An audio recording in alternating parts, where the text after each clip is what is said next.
Hello YouTubers and welcome to Nick DK Online. My name is Nick Ventura and you're watching all we know about the Elder Scrolls Online.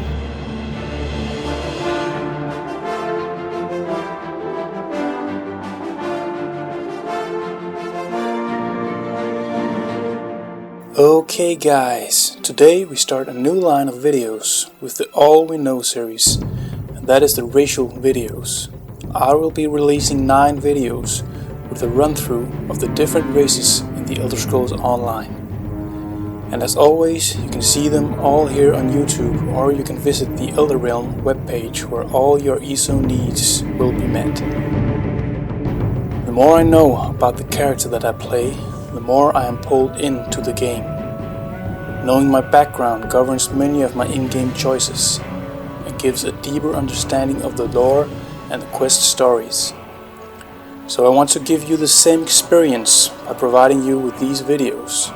So either before you select a character or to learn about an existing character, watch these videos to help you decide or inform you further. But let's get started. Today I'll be looking at the proud race of Nords.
Atmora, meaning Elderwood in Elnifex, is a continent to the north of Tamriel, and tradition holds that it was from here that the first humans came to Tamriel.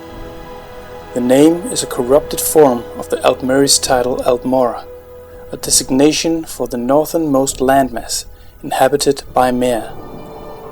It was the original homeland for a race who called it the Land of Truth. These people were called the Altmorians. An ancient creation myth says it was separated from Tamriel as a result of a war among the Elnifei.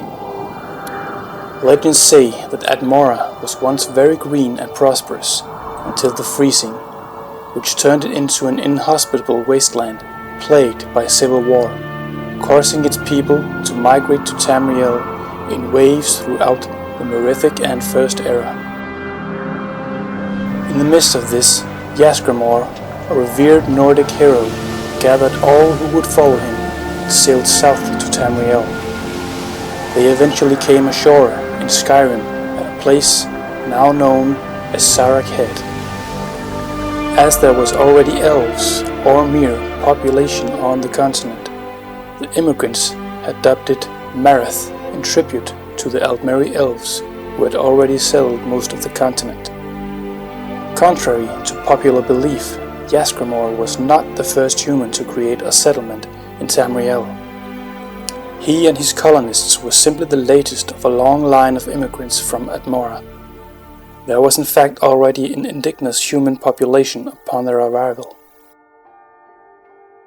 In the early days, Mer and men lived in relative peace with one another. Over time, racial tensions arose as the Snow Elves realized that the settlers would soon surpass their own numbers if left unchecked. The decision was made to halt the expansion of the human settlers, using any means necessary. This culminated in the Night of TES, when a Snow Elf army fell upon the unsuspecting human city of Sartal and razed the settlement to the ground. Originally, it was believed the elves' motive was to exterminate the Atmorians, as they realized the rate at which men's population was growing, if left unchecked. These settlers would become a great threat to Elvish civilization on Tamriel. It has been speculated, however, that when the city was originally built, the Atmorians found a source of great power located underneath Sartell and attempted to keep it buried. The elves learned of this and wanted it for themselves. Some reports suggest that the initial attack on Sartell was very focused and did not appear to be correlated to any location that were established as a point of defense or importance. Not only did the elves know the apparent layout of the city, but that their assault was based on a specific directive and perhaps a singular goal. The only remnants of the city in the Fourth Era are the ruins found south of Winterhold. Only Ysgramor and 2 of his sons escaped the slaughter and returned to Atmora, vowing to avenge their people. Ysgramor returned to Skyrim, bringing with him the famous 500 champions, a name later adopted by a group of mercenaries in Whiterun. Upon their return to Tamriel, they slaughtered the Snow Elves living there and began a program to completely eliminate the Snow Elves population. After horrific losses, the Ysgramor and his companions, the Snow Elves retreated to their last haven on Solstheim. Led by the Snow Prince, the Snow Elves took a final stand against the Nords. The conflict between them ended in the Battle of the Mothring, in which the Snow Prince was unexpectedly killed by a 12-year-old girl. His death shattered the spirit of the remaining Snow Elf warriors. Many fled, and those that remained on the battlefield were killed. In the First Era of 113, King Harald of the Ysgramor dynasty was the first man to unify Skyrim, and in the First Era of 143, the last of the elves were driven out of the province. After the 108-year reign of King Harald, a moot was created to establish the next High King from royal family. This moot was different from the moots of Skyrim in the Fourth Era, as this moot acquired power for itself, which was its ultimate downfall. On the First Era of 240, King Harald's son, King Rage the Gifted, started the Skyrim conquests. He carved out the first empire of the Nords, and by the First Era of 290 ruled all of the northern regions of Tamriel. These regions included Morrowind, most of High Rock, and some northern reaches of Cyrodiil. The capital of the empire was Windhelm, a city built by Ysgramor after his conquest of the elves. His keep, the Palace of Kings, still stands, housing the Jarl of Estmark. It is one of the few structures still intact from the First Era. But after the reign of the King Borgus in the First Era of 369, who was killed during the Wild Hunt, the First Empire began to crumble. As there was no heir to the throne, the inactive moot was unable to establish a new High King of Skyrim, beginning the War of Succession. The Empire lost all lands beyond Skyrim and was never able to regain these provinces. The War of Succession ended in the First Era of 420 with a Pact of Chieftains, which stated that the moot would only be held when the High King died, with no living heirs. After this, Skyrim's succession have never again been disputed on the battlefield. In the late First Era, there was an invasion from Akavir, these men who came from the north with the Akavir Dragon Guard, from whom the blades claim origin. The Nords, the warriors they were the first to challenge these invaders. The Nords were defeated and the Dragon Guard carved a path through Skyrim. The Nords joined remnant Cyrodiil and the Battle of Pale Pass. Accounts on the battle vary, but was ultimately a victory secured against the Akavir, who swore loyalty to the remnant Cyrodiil. The dawn of the Second Era saw even more conflict for the Nords. Led by the general Hjalti Earlybeard, the Nordic holds were locked in conflict with the Reachmen of High Rock over territory within Skyrim.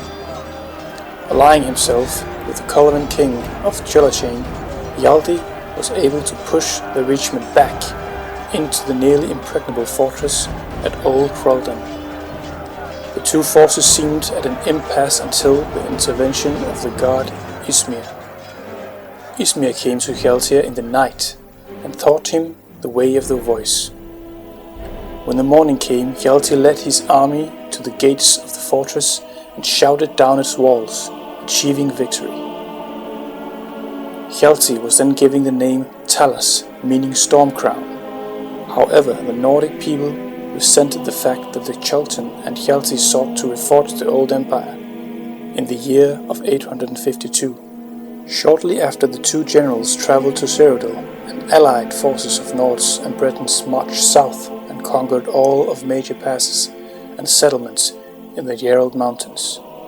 Stacking their forces at Sankrator for the winter, the allied invaders dared Talas to face them. Talas could only amass a small army to stand before the walls. Though the fort was surrounded by unscalable terrain, a Breton trader showed the general a small mountain trail that would lead his forces into Sankrator from the rear. The Nord-Breton alliance only saw that the general had left a severely weakened force in the field, and leaving a small force to man the walls. They sailed forth to take the field. Meanwhile, Talas reclaimed the Amulet of Kings and led his forces from within the walls of Sankrator. Using his army and his Thu'um, he swept aside the defenders and took the keep. Seeing this, the Nords abandoned their alliance and swore fealty to Talas, claiming him heir to the empire. Soon after, Hjaltir took the name Tiber Septim and declared a new empire, which now includes the Nords of Sky. The Nords are the children of the sky and have a natural resistance to cold, evolved in the northern cold reach of Nirn. Eager to augment their martial skills beyond the tradition of methods of Skyrim, they excel in all manner of tradition warfare. Nord culture centers on the quest for honor and glory, with emphasis also on the family. The Nords are a race of fair-skinned humans, and along with red gods and orcs, they are more muscular than most other races. They have developed a resistance to cold, most likely from the tundra life in Skyrim.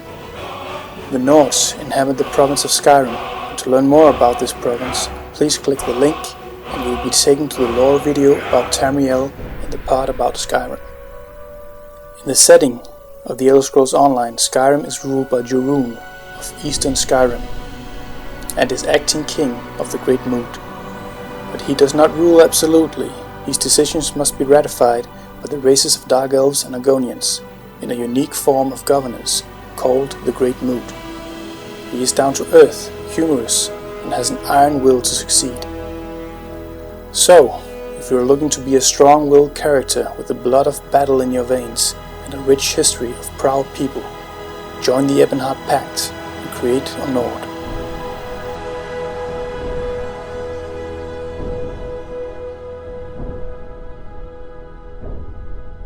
Join me next time when we will look at another of the Elder Scrolls Online races.